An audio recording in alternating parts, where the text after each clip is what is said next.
아멘. 부활을 믿습니까? 교회 다니는 사람들이 부활을 믿지 않는 경우는 드물 텐데요.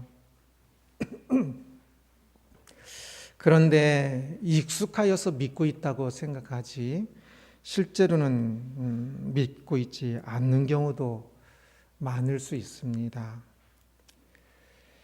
부활을 믿는 삶을 살고 있을까를 생각해 보면 더욱더 그러합니다. 부활을 믿는 것은 매우 실제적인 것인데요. 부활을 믿는 것, 믿고 사는 삶과 부활을 믿지 않고 사는 삶이 똑같다면 그것은 부활을 믿지 않는 것이겠지요. 완전히 다릅니다. 많은 이들이 부활을 믿는 데에 이론에 머물러 있는 것 같습니다. 우리도 부활을 믿는데 이론적인 것으로 머물러 있으면 안 되겠지요.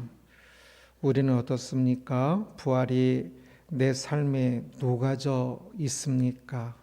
부활 때문에 나의 삶의 방향이 다르고 나의 삶에 희망이 있고 소망이 있으며 부활 때문에 힘이 있는지요. 오늘 본문은 고린도전서의 결론 부분입니다. 본론에서 고린도전서의 본론은 9가지 문제를 다루고 있다고 그랬지요. 그리고 그 해결책도 그 문제들마다 이야기를 하고요. 그런데 모든 문제의 근본적인 해결책은 결론에서 결론적으로 이 부활장이라고 하는 이 15장에서 이야기를 합니다. 그래서 그 문제만의 그 해결이 아니라 그 모든 문제를 좀 더 크게 큰 눈으로 숲으로 바라볼 때에 부활을 아는 것이, 부활을 제대로 아는 것이 문제의 해결책임을 볼 수가 있고, 그래서 이 부활을 실제적으로 바르게 알 수 있도록 이야기를 하는 것을 봅니다. 12절을 함께 읽겠습니다. 그리스도께서 죽은 자 가운데서 다시 살아나셨다 전파되었거늘 너희 중에서 어떤 사람들은 어찌하여 죽은 자 가운데서 부활이 없다 하느냐. 너 중에 어떤 사람들은 어찌하여 죽은 자 가운데서 죽은 자가 부활한다는 사실을 믿지 않고 있느냐. 부활이란 없다라고 말하느냐라고 이야기합니다. 이 부활을 제대로 믿지 않으니까 모든 문제들이 생기고 있는 것입니다. 왜 부활을 믿지 않았을까요? 13절 말씀입니다. 만일 죽은 자의 부활이 없으면 그리스도도 다시 살아나지 못하였으리라. 그리스도의 부활은 믿는데 죽은 자의 부활은 믿지 않는 사람들이 또 꽤 있었습니다. 예수님께서 부활하신 것은 믿는데 죽은 자, 우리 사람들이 죽어서 이미 죽은 자이거나 또 우리들도 죽어서 부활한다는 사실은 믿지 않은 사람들이 더 많이 있었는데요. 왜냐하면 그 시대의 정신 때문에 그러기도 합니다. 그리스 로마의 신화들을 보면 다양한 신들이 나오는데 죽었다가 부활하는 신들이 나옵니다. 그래서 예수님께서 죽었다가 부활하신 것에 대해서는 조금 더 익숙해서 예수님의 부활은 믿을 수 있는데, 그러나 사람이 죽었다가 사람이 부활하는 이야기는 안 나옵니다. 그래서 사람이 부활하는 것에 대해서는 믿기가 더욱더 힘들었던 것이지요. 사람의 육신은 죽으면 끝이라고 생각을 했습니다. 일부의 신플라톤주의와 같이 일부의 사람들은 사람의 영혼은 불멸하다고 생각했습니다. 죽어도 우리의 영혼은 죽지 아니하고 영원토록 있다라고 생각했는데, 그러나 우리 육신이 죽어서 이 육신을 다시 입게 될 것이라고는 어떤 곳에서 이야기하지 않았습니다. 그래서 고린도 교인들의 일부 교인들은 죽은 사람이 이 육신으로 다시 부활한다는 사실에 대해서 믿지를 못하였던 것이지요. 시대 정신은 사람들의 사고에 굉장히 강한 영향을 미치는 것을 볼 수가 있습니다. 그렇다면 오늘 시대에는 어떨까요?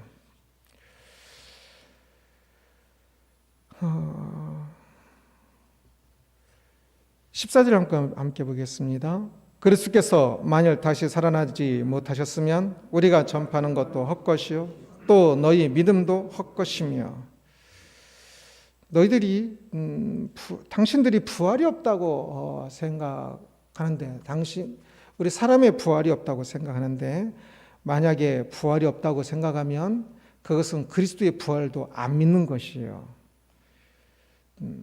그렇게 해서 부활하신 것은 우리의 부활을 또한 말씀하시는 것인데, 내가 사람이 부활하는 것을 믿지 못하면 결국은 그리스도의 부활도 실제는 안 믿는 것이요, 그리스도의 부활이 없으면 복음이라고, 좋은 소식이라고 이야기하고 있는 이 복음이, 이 믿음이 아무 의미가 없고, 믿음을 가지고 지금 예비하는 것도 아무 의미가 없는 것이다 라고 이야기를 합니다.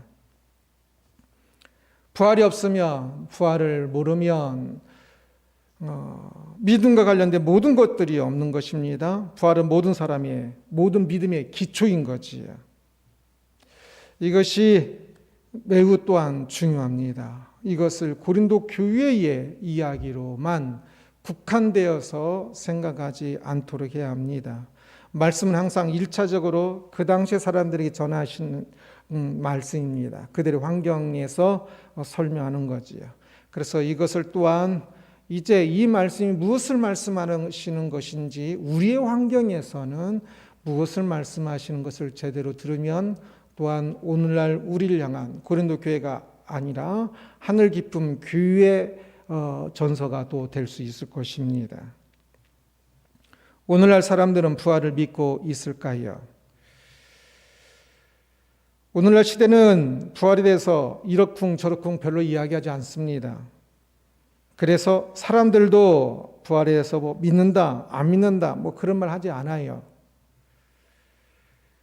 그런데 만약 그 사람이 부활을 목표로 하고 바라보며 열망하고 있지 않으면, 교회 다니는 사람들은 난 다 부활 믿어 라고 생각하지만, 그 사람이 이 부활을 목표로 하고 열망하며 소망하고 있지 않으면, 그러면 부활을 믿지 않았던 이 고린도 교인들의 일부 고린도 교인들과 다를 바가 하나도 없습니다.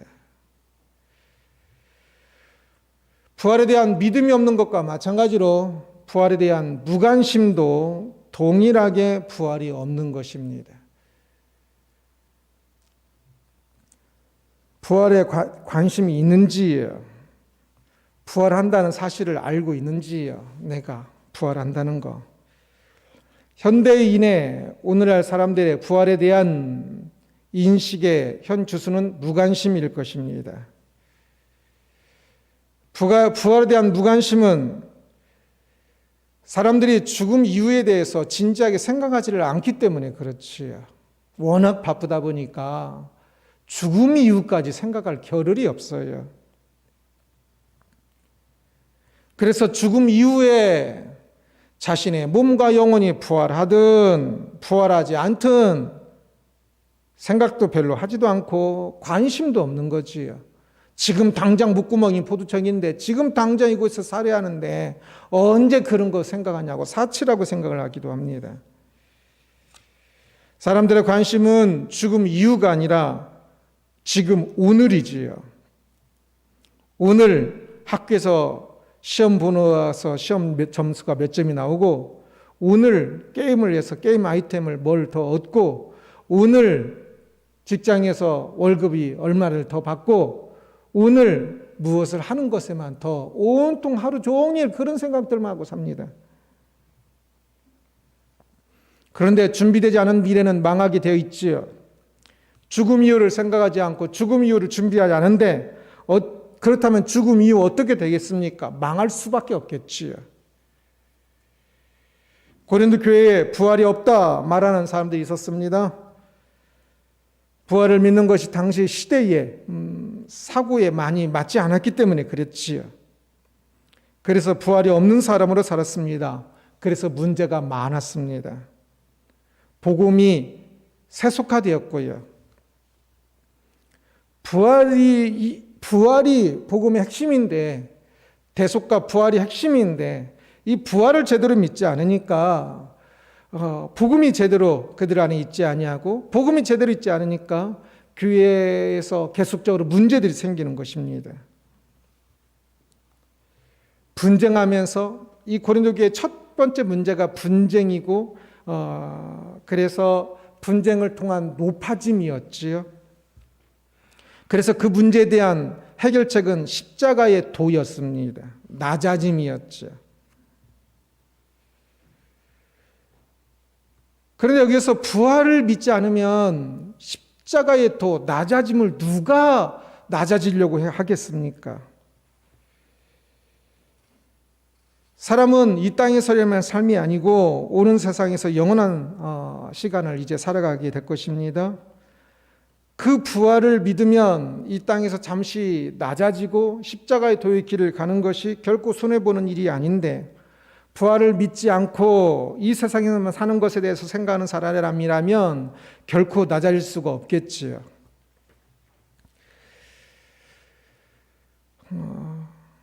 부활을 믿어서 영원한 삶을 준비하는 사람이 아니라면 이 땅에서 십자가의 길을, 낮아짐의 길을, 자기를 복종시키는 길을 가려고 하는 사람은 굉장히 드물 것입니다. 그래서 칸트는 이 세상에 윤리적인 삶을 살기 위해서는 최소한 신이 존재하든 신이 존재하지 않든 신이 존재한다고 믿어야 사람이 최소한의 윤리적인 삶을 살 수 산다라고 이야기를 했죠. 그래서 신이 요청된다. 있는지 없는지 말하지 않지만 신이 요청된다라고 이야기합니다. 신이 없으면, 내세가 없으면 대부분의 사람은 그렇게 자기가 손해보면서 사는 삶을 살려고 하지 않기 때문에 그렇지요. 그래서 부활이 없다면 신앙의 모든 것이 무너집니다. 오늘날 사람들이 부활을 얼마나 안 믿냐면 오늘날 교회의 모습을 보십시오. 얼마나 기복주의가 강한지. 고린도 교회의 첫 번째 분쟁했던 그 분쟁보다 더 많이 분쟁이 있습니다. 아예 대놓고 싸워서 아예 갈라서고 아예 그냥 예배 때마다 싸우는, 대놓고 싸우는, 예배를 방해하면서 싸우는 교회가 지금도 전국에 곳곳에 있습니다. 다 재산 싸움입니다. 돈을 조금 더 갖고 조금 더 높아지고 조금 더 뭔가를 이루려고 하는, 계속적으로 교회에서 기복주의만 가르쳤기 때문에 계속 높아지는 것만 배웠기 때문에 복 받는 것만 배웠기 때문에 낮아지려고 하지를 않습니다. 고린도 교회보다 아마 지금 한국 교회가, 하늘 깊은 교회를 포함한 한국 교회가 훨씬 더 기복주의일 것입니다. 부활이 없는 거지요. 부활을, 이 당시에 고린도 교회는 부활을 안 믿는 사람들이 있었다고 그랬지요. 오늘날 부활에 대해서 무관심한 사람들이 있지요. 똑같이 안 믿으면서 결국은 부활이 없는 것이고 결국은 이 세상의 삶만 추구하는 것이며, 그래서 이 세상에서 싸워서라도 높아지고 싸워서라도 무엇인가를 더 얻고 싸워서라도 무엇인가를 더 쟁취하려는 부활이 없는 삶을 살고 있는 모습입니다. 부활을 매우 추상적으로 생각하는 사람들이 많이 있습니다. 부활이 이 땅에서의 일이 아니라 오는 세상에서의 일이기 때문에 이 땅에선 부활을 매우 실제적이지 못한 것으로 여기는 경향이 강합니다. 그러나 그것은 부활을 모르기 때문이지요. 부활을 모르고 살고 있다는 뜻이겠지요. 부활은 이 땅에서의 어떤 것보다 더 실제적입니다. 가장 큰 영향을 미쳐야 합니다. 그래야 부활을 제대로 알고 있는 것입니다. 17절 함께 읽습니다. 그리스도께서 다시 살아나신 일이 없으면 너희의 믿음도 헛되고 너희가 여전히 죄 가운데 있을 것이요. 부활이 없으면 너희가 여전히 죄 가운데 있을 것이요 라고 이야기합니다. 사람의 죽음은, 죽는다는 것은 죄에 대한 심판이지요. 만약 죽음 이후 부활이 없다면 죄에 대한 심판인 그 죽음으로 끝나는 것이지요. 철저히 죄 가운데 끝나는 것입니다. 죄에 머물러 있는 것이지요. 그런데 죽음을 넘어 예수님께서 부활하시고 우리에게 부활을 말씀하십니다. 그래서 사람은 이제 부활을 넘어 죄를 넘어 의인으로서 살게 됩니다. 그래서 그 의를 보게 만드는 것입니다. 죽음 이후 부활이 있다는 것은 죄를 넘어 의가 있다는 것입니다. 무엇을 보며 살고 있습니까? 죽음입니까? 부활입니까? 부활이 훨씬 좋은 것인데도 불구하고 사람들은 여전히 사고 속에서 죽음을 생각하며 삽니다. 죽음이 마치 종착지인 것처럼 살아갑니다.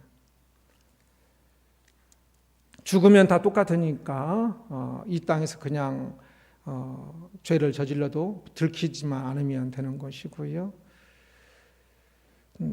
죽음을 바라보면서 살아가고 있다는 것은 죄 가운데 살아가고 있는 것이고 죄의 결과 속에 머물러 있는 것이기도 합니다. 바라기는 우리는 죽음을 향해 가고 있는 것이 아니라 부활을 향해 가고 있는 것입니다. 사람의 이 땅에서의 마지막은 죽음이 아니라 부활입니다. 이것을 명심하고 또 명심해야 할 것입니다. 우리가 죽음으로 끝나는 것이 아니라 부활로 새로운 세상을 살게 된다는 것, 새로운 영원한 삶을 살게 된다는 것은 우리를 매우 조심스럽게 만듭니다. 죽음으로 모든 것이 끝난다면 아무렇게나 살아도 되지만 부활로 영원한 삶을 시작하게 된다면 이 땅에서의 모든 삶은 부활로 이제 영원한 삶을 준비하는 것이라는 사실을 안다면 어찌 이 땅에서의 삶을 쉽게 아무렇게나 살겠습니까?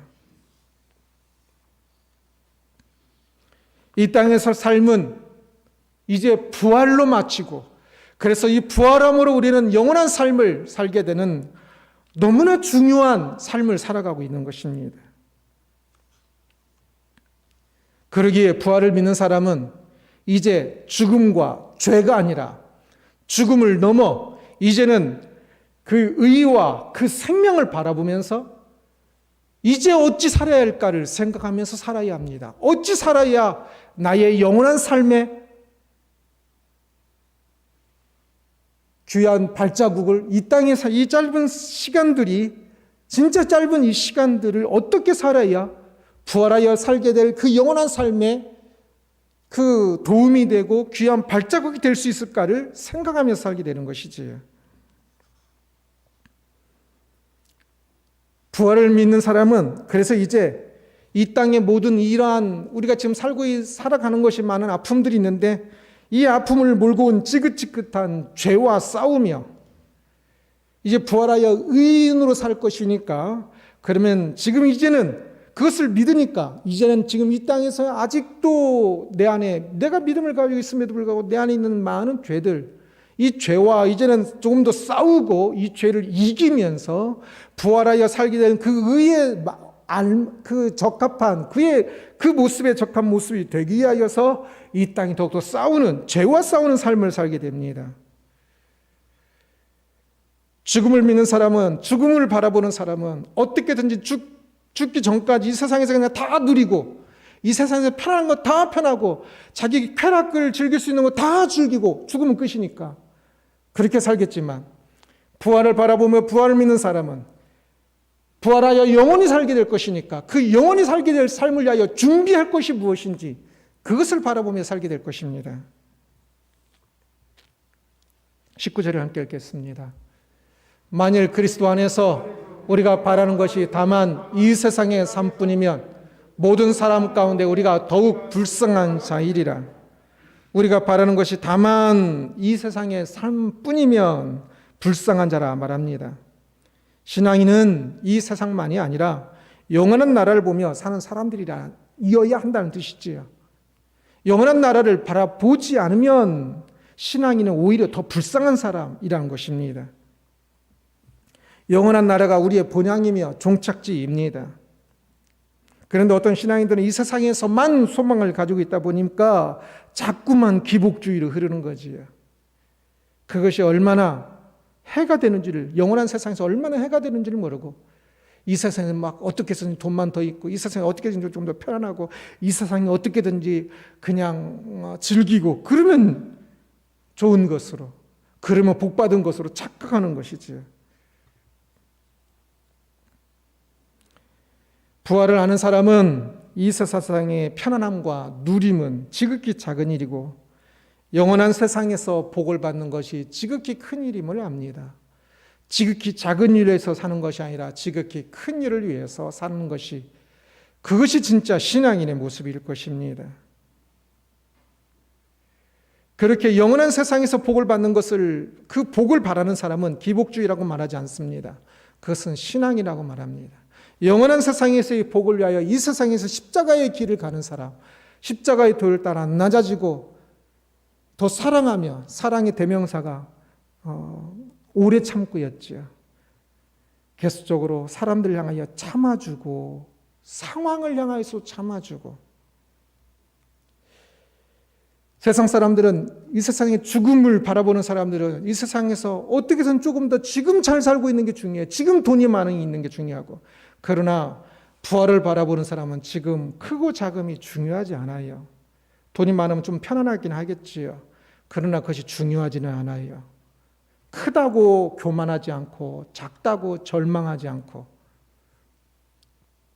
부활로 살아야 할 그 영원한 세상, 그 의인의 삶을 생각하면서 이 땅에서 진짜 중요한 것은 이 죄를 이기며 죄와 싸우면서 하나님의 사람으로 진짜 영원한 세상에서 천국 백성이 될 수 있도록, 천국 백성다운 사람이 될 수 있도록 이 세상에서 그 죄와 싸우는 삶을 사는 것이지요. 어디에 부유하고 있습니까? 이 세상입니까? 오는 세상입니까?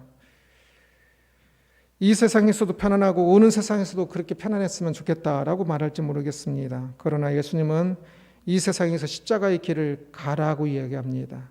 좁은 길을 가야 생명의 길이라고 이야기를 합니다. 낮은 자가 되어야 합니다. 낮은 자가 되는 것은 바울도 싫은 일이었습니다.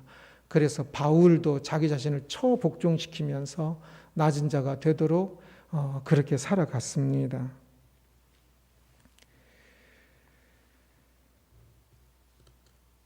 이 세상에서 높은 자가 되고 오는 세상에서 낮은 자가 되겠습니까? 이 세상에서 낮은 자가 되고 오는 세상에서 높은 자가 되겠습니까?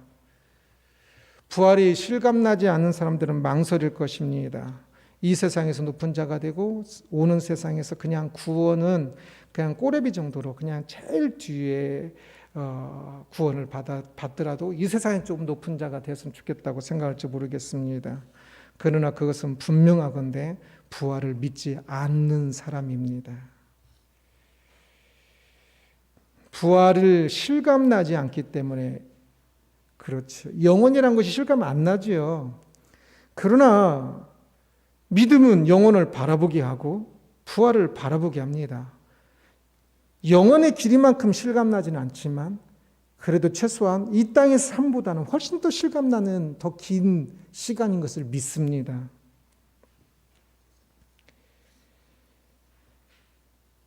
이 세상은 지극히 일시적이고 오는 세상이 영원하다는 것을 분명히 믿습니다. 그렇다면 오는 세상에 맞는 이 부활을 진짜 믿는다면 그러면 이 세상에서 어떻게 살아야 할지가 다시금 방향이 잡히게 될 것입니다. 신앙인들이 부활을 믿는 것 같으나 사실은 안 믿고 있는 모습이 많은 것 같습니다. 우리가 그래서 실제적으로 부활을 믿는 사람이 되도록 이제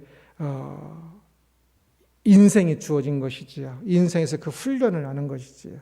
내가 부활을 믿는 것 같았는데 안 믿고 있었네.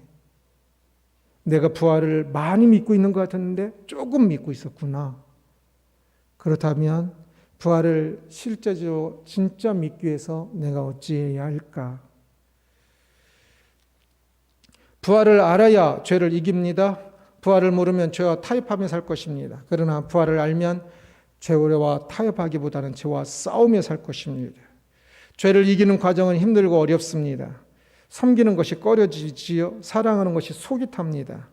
그 힘들고 어려운 과정을 부활에 대한 믿음과 소망이 없으면 이겨낼 수가 없고요. 부활에 대한 믿음과 소망이 있으면 그 과정을 이겨낼 수 있습니다. 세상이 나를 속이고 세상이 나를 저버린다 할지라도 나도 세상 사람들을 포기하고 세상 사람들을 미워하는 것이 아니라 나에게는 부활이 있으니 세상 사람들을 향하여 여전히 사랑하고 세상 사람 모든 이들을 향하여 여전히 품으며 신앙인으로 살기 위하여 씨름할 것입니다. 세상에서 성공하기 위해서 아니라 신앙인으로 성공하기 위하여 씨름하는 삶을 사는 것이지요.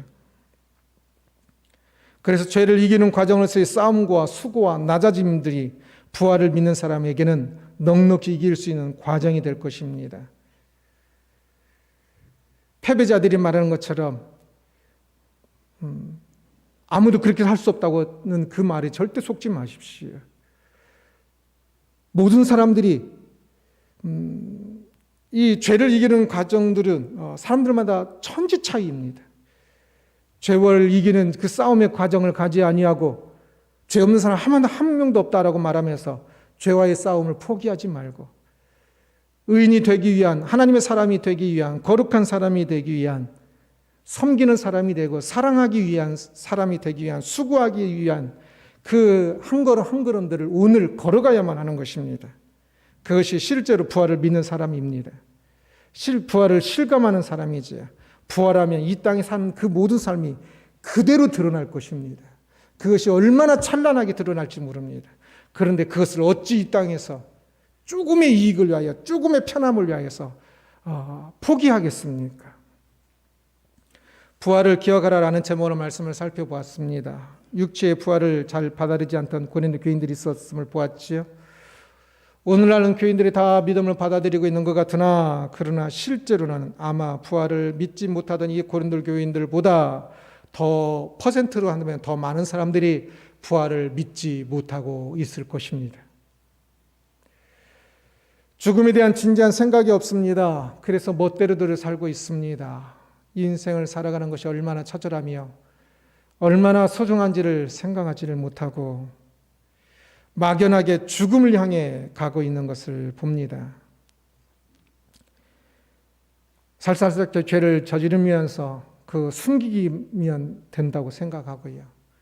그러나 신앙인은 이제 죽음을 종착지가 아니라 부활이 인생의 이 땅에서의 그 마지막이라고 그랬습니다. 부활을 바라봐야 합니다. 죽음 안에 있는 죄에 끝나는 것이 아니라 부활 안에는 이제 의로운 사람으로서 영원히 살 것을 바라봐야 합니다. 그래서 죄를 이기고 사는 그 아름다운 세상, 부활하여 사는 그 아름다운 그 날을 바라보면서 그 날에 잇대어진 오늘의 삶을 살아야 하는 것이지. 그래서 죄를 이기면서 그 의인으로서의 삶을 하나하나 살아가는 것입니다. 신앙인이 부활을 모르면 아무것도 신앙이 형성될 수가 없습니다. 오늘 우리들이 부활을 알아야 합니다. 부활을 마음에 품고 부활을 꿈꾸십시오. 그래서 그 부활하여 살게 될 그 영원한 나라를 알기에 참으로 그 날을 바라보면서 오늘 더욱더 열심히 사랑의 인내와 수고와 섬김, 참 십자가의 길을 쓴 낮아짐의 그 길을 내가 거부할 것인데 나 자신을 초폭중시키면서 그 믿음의 길, 그 부활을 믿는 삶의 길을 가는 우리들이 되기를 주님의 이름으로 축원합니다. 기도하겠습니다.